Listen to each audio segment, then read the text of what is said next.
So this video is going to be about producing some design sketches based on your design specification. Hopefully by now you've looked at your target market, you've thought about how existing products already solve part of the problem, you've maybe defined that problem a little bit more by doing some further research, and you're now starting to look at your first ideas based on your design specification. Now when you do your first ideas, they can be quite quick, but there needs to be a range of them. So I would suggest that there needs to be a minimum of 4 to 6 designs at first. Then what you do is you take those forwards and you develop them a little bit more. Depending on your level of confidence with drawing, you're going to take more or less time with this. It doesn't mean that you do less drawings or your drawings shouldn't be any good. It means that you just spend a little bit of time, and if you need to practice some perspective sketching, do so. Now I quite often draw in pen. I'm going to draw in pen today because I think it gives nice sharp lines. What I need you guys to do, if you're submitting your design work into a digital portfolio, then what you need to make sure you've got is nice crisp drawings that if you photograph them with your iPhone or off a camera of any other sort, when you put them into your PowerPoint, they are still easy to see. Now I tend not to write too many notes on my actual drawings. I might ask myself a couple of questions or point out key features, but I'm going to draw in pen brief notes, and then when I've got them into my presentation, I will add further information. Okay. So a reminder, what I'm doing here is I'm doing some working from home, and I'm thinking about something that someone can use from their sofa. So I'll do a little bit of sketching. Once I get this into some editing software, I'll speed bits up. But my basic starting point is always just to do a little bit of a shape. Okay, so if you think about a cube as the sort of building blocks of many products. Now that cube there has no basis on my final product. It just gets me going if I'm feeling a little bit stuck. Now I know, if you think about it, I'm doing the working document for an architect. Right now it's working, the position that we looked at was on the sofa, so the first thing I'm going to do is to go to one of the ones a bit like I've already seen from my existing product, and I'm going to sketch that in sort of block form. So it's now got a couple of legs.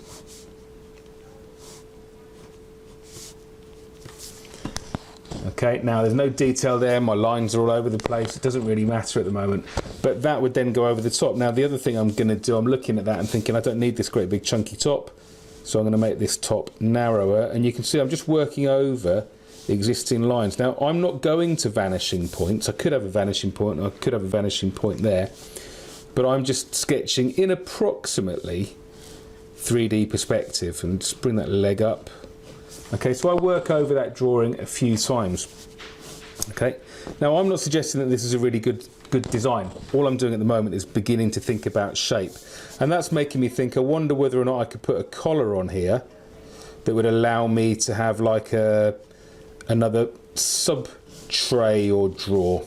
Okay. So again, if you have a look here, look at my lines sort of overlapping each other. That isn't a big problem for me at the moment. I can work over those and draw in a minute. But I've now got a separate tray on top of my existing product. Okay, it's all right. Not very interesting. I'm now looking at that and thinking that looks quite weak. So what I'm going to do next is just put a little structure in there and make it round. Okay, don't like it as a design, but it gets me started. But it does make me think, okay, so if that slots under the sofa, maybe I need to show that side on to give that extra piece of information. So I'm now going to just draw that again from a different view. Now this is different. When we've done orthographic drawings, this is different. This is not necessarily all lined up views. This is just looking at how things fit together, helping me work things out. Okay, so I've now got, there's the top tray, there's the side tray, there's the angle bracket there. Now that would be mild steel or something. All right. Now, these are quite quick sketches. I'm not impressed with the quality. If you handed me something like that in, said, there, I've done it, I wouldn't be impressed by that. You've got to do a little bit more work to make these look better. But for now, I'm gonna kind of look at that and go, I need to do some more work on this top bit. But I'm going to try and come up with, before I lose my thread with it, I'm going to try and come up with something completely different. Different-ish. right? So instead of it being a square, a cuboid, I'm going to end up drawing something a little bit more curvy, okay, and I'm going to put onto here a curved front. Okay, so what I've now got is a curve, but look, notice how I've drawn that into a box. We call that crating. So I've used that box structure to give me a starting point. Okay, I'm going to do a similar thing to this, but this time I'm going to bring that out and forward a little bit.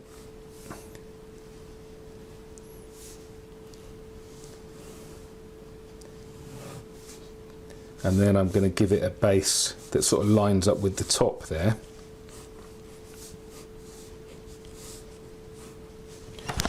Okay, now there's nothing beautiful about that, but remember I mentioned right at the beginning, I was talking about Michael Graves as an architect. He was a postmodernist, so he did some quite sort of frivolous and funky ideas. Worked for the Memphis Design Group, so maybe this, in terms of geometric shapes, actually would fit in with that. I don't like that design style, if I'm honest, but maybe that's where we go. Okay, this is my postmodern Memphis-themed design. Okay, and let's put that onto a plinth. They were famous for their sort of multicoloured, brightly coloured laminate shapes, geometric forms, and where modernism was very serious, postmodernism was very playful and a little bit silly. So let's put another little dot in there. Okay, now what you could do with that, I'm looking at that, I'm thinking, I wonder whether or not I could take that curve and make it part of a system that actually, if I folded it out, I could end up with an additional space, couldn't I? So instead of that being a solid lump, which is what I'd drawn it as originally, now what I'm going to do is imagine it as a hollow. Okay, so that's now got a hollow shape to it, so that this could have maybe a tray that comes out of it. Now I'm going to be a little bit careful with this drawing because I don't want to lose my shape, so I'm just sort of thinking it through as I go. But I'm not gonna draw that in fully. Right, now again, look at that scruffy mess of a drawing here. Does that matter? Not at the moment. But what I am going to do, I'm going to just draw something to bring these together a little bit, which is just going to be a coloured background that I'll use, and that just helps those two images kind of slightly connect, and I'll put some colour into there maybe in a minute. So there's two designs ish. Let's do one which is much more of an arch shape that maybe goes over the top and has a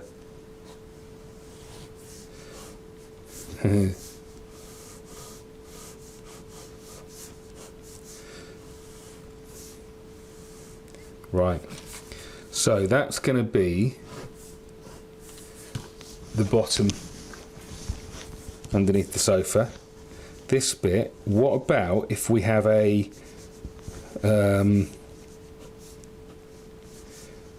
some sort of cylindrical or semi-cylindrical desk on it that maybe flips? What about a flip top desk?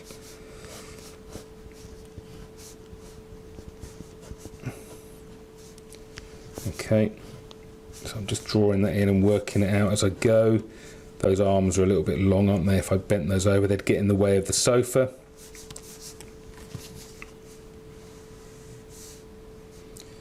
But I quite like that curve, and I really like the idea of a flip-top desk. So if there's to be any sort of wins from this design, it's that desk. And I wonder whether or not underneath there I would need to come up with some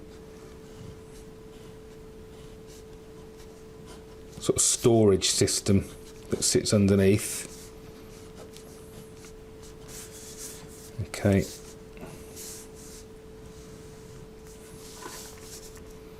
And then I'm going to just put a bit of cross hatching on that.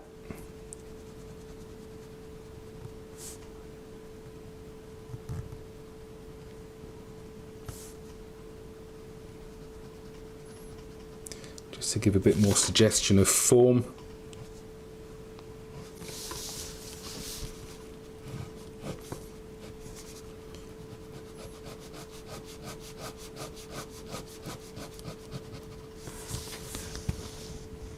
Okay, I'm starting to get somewhere. Again, I'm not suggesting that this is a good design. Actually, I don't much like it. Looks like I've made a sign at a museum or something, doesn't it? But I think what I've created here, I've got in my head now. I've got a couple of thoughts that are going on, and one of which, I like this slide out expanding top. I like this pivot, which would allow that whole shape to kind of rotate and offer an alternative. I wonder whether there's any mileage in looking at multi-sided shapes.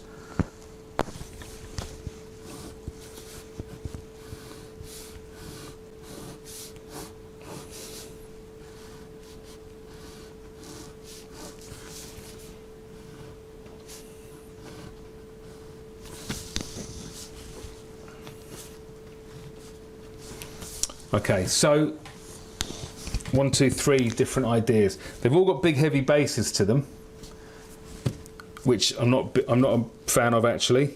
I like the idea of something that's got an extra attachment that works with it. That's pretty cool. I'm going to just put another little shape in behind here to bring these together a little bit.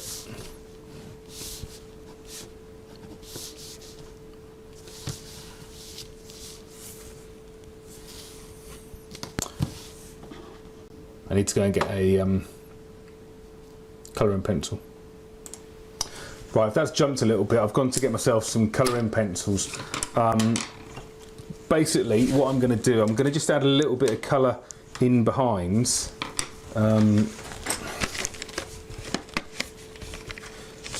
Just to sort of make my design sheet pop out a little bit better.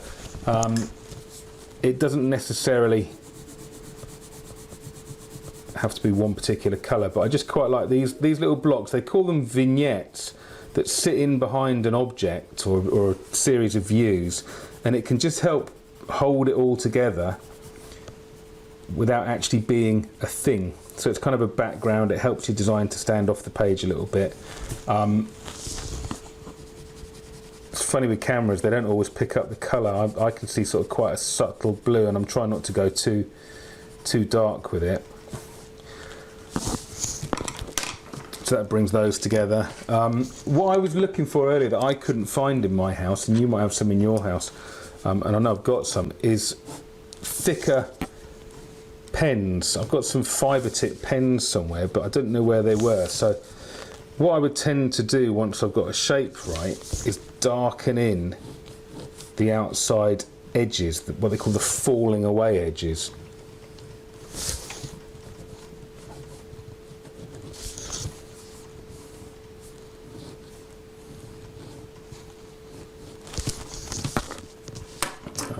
Let's just do this one.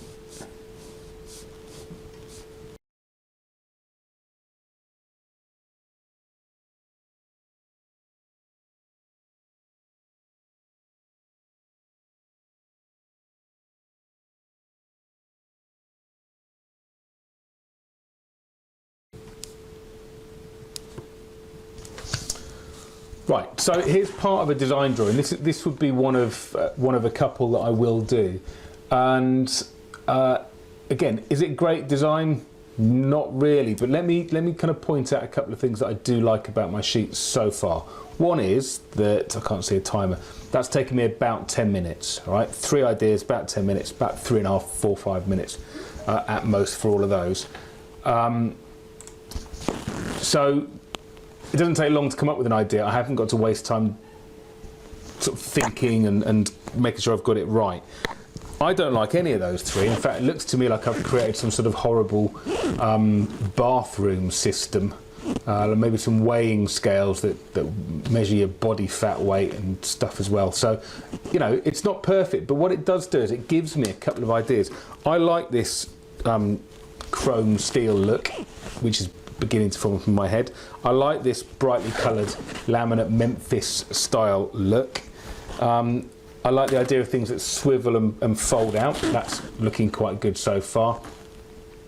I think this one in a nice wood and maybe if it is a soap dish, you know, looking at a little bit of sort of ceramic to go with it is a nice part of my idea. So what I'm going to do now, I'm going to add a couple of notes onto this, some questions. These are not good drawings. Don't, you know, I'm not under any illusions that I've done myself a beautiful piece of artwork, but it's about creating the quick ideas. So I'll do a little bit more on this sheet, and then I'll probably do a second sheet as well. I'm drawing on paper here deliberately. Paper is available, it's around. I've just grabbed this off my printer at home. You can draw on all sorts. There's, you know, famously people design things on the back of an envelope, right? Paper is not something that's hard to come by if you really set your mind to it. If you're drawing on a drawing tablet, I use a drawing tablet sometimes. It gives you a nice white background. The trouble with this, if you do a sketch like this, you've got to photograph it and paste it into your document to a high level, high standard. So don't take it from a funny angle. Make sure your lighting's good. And when you do take it, try and avoid any shadow, so that when you're pasting it up, it's useful. And any notes that you add on needs to be good quality as well. Right, so they need to be readable. Otherwise, you end up having to retype them. Like I say, I wouldn't write too many notes if you're going to be putting this into a digital portfolio. But I would maybe leave some spaces where a text box might go. So that's me beginning the process, by no means at the end of it, but I'll do a little bit more drawing and tweak this a little bit, and we'll see how we go.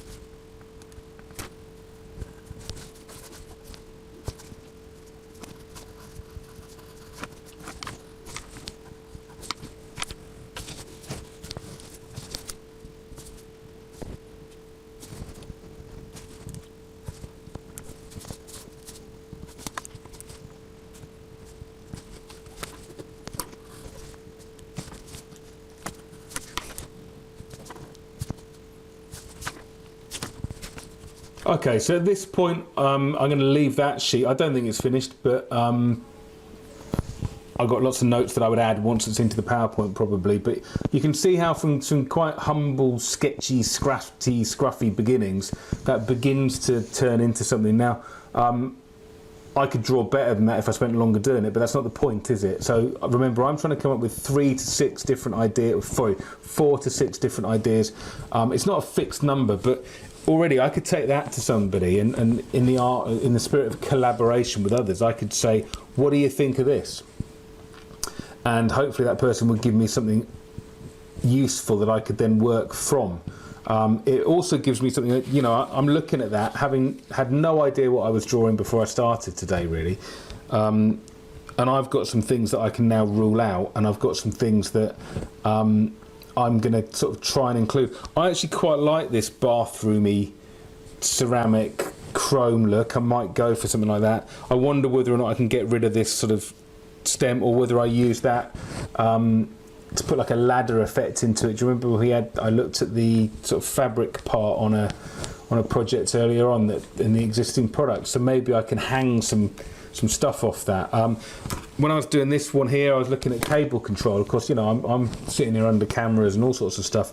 Wire management, cable management is really important to think about in a product like this. I've given myself a couple of points down here. Is this flat packed? No, none of that's flat packed. Is it modular? Possibly. I think when you start getting onto bits like that one, you can say maybe there's some modular bits to it. Is it repairable? Well, probably. If we're working with metals like that, there's probably nuts and bolts. So yeah, that wouldn't be a problem. So that's part 2. I'm going to go on and do another drawing, another sheet now, and then we'll put that together. It's quite a long task. I mean, I think doing 6 designs is probably a good hour and a half, 2 hours, if you're not super confident. Particularly if you go to it, come back to it, maybe go and do a little bit of research along the way, go and look at some of their existing stuff. But you do need a wide range so that you can compare one against the other. The only other thing that I'm going to do on here is I'm going to number these. So that's number 1, and 2, number 3. And the reason for that is that when we're evaluating them later on, we can refer to 1, 2 and 3. Okay, so I will do another sheet, and then we'll put this together as a video, and I'll sum it up at some point.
Okay, so there's now 2 sheets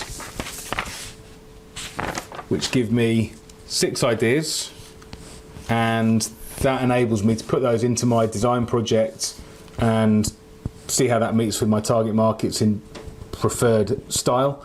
I can ask their opinion on it, and I can get some information that can hopefully lead me into making some decisions about what I should or shouldn't do. And again, I've kind of thought, well, this one sits over an arm of a sofa and folds out. Maybe there's a drawer in it.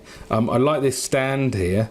I like the idea of things sliding out. I wonder whether I can find a way of making things. I think I've seen a structure where 2 parts intermesh, and then when they pull out, they provide a surface. Although when they go back in, they take up much less space. So I'm going to look at those maybe as part of my existing products to allow this to happen.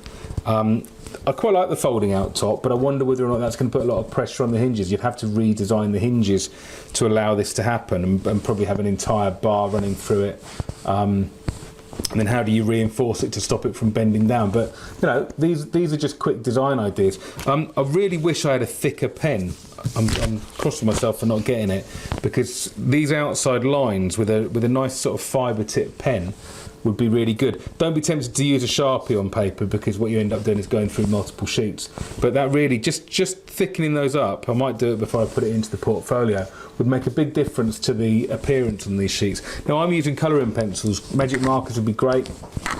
And again, if you're drawing on a drawing tablet, same effect, but probably with a bit more oomph to it. But what's key, I've given myself some starting points for conversation. I haven't solved it totally. There's other things that I would write as notes as I go through this, because that isn't enough evaluation. But certainly this is enough that I could show other designers, other engineers. I could say to a guy who makes hinges, is that possible? How strong would it need to be? What materials might I choose from it? So having something to talk about, whether they're good designs or not, is the starting point of the design process. In reality, you know, if you're a designer and you're being paid a decent salary, you'd go into a lot more detail than this. But you'd probably spend an afternoon before you come back to your team coming up with a bunch of quick ideas. All right, and they haven't taken me that long, and particularly if I speed it up, which I will do. So good luck with that. Make sure your design drawings are good. Don't worry too much about applying loads of colour, but if you look, red arrows makes your design sheet look good. Those vignettes, those coloured vignettes at the back make it look good, and possibly a bit of thick pen around the outside could really help to give it a boost. Okay, good luck.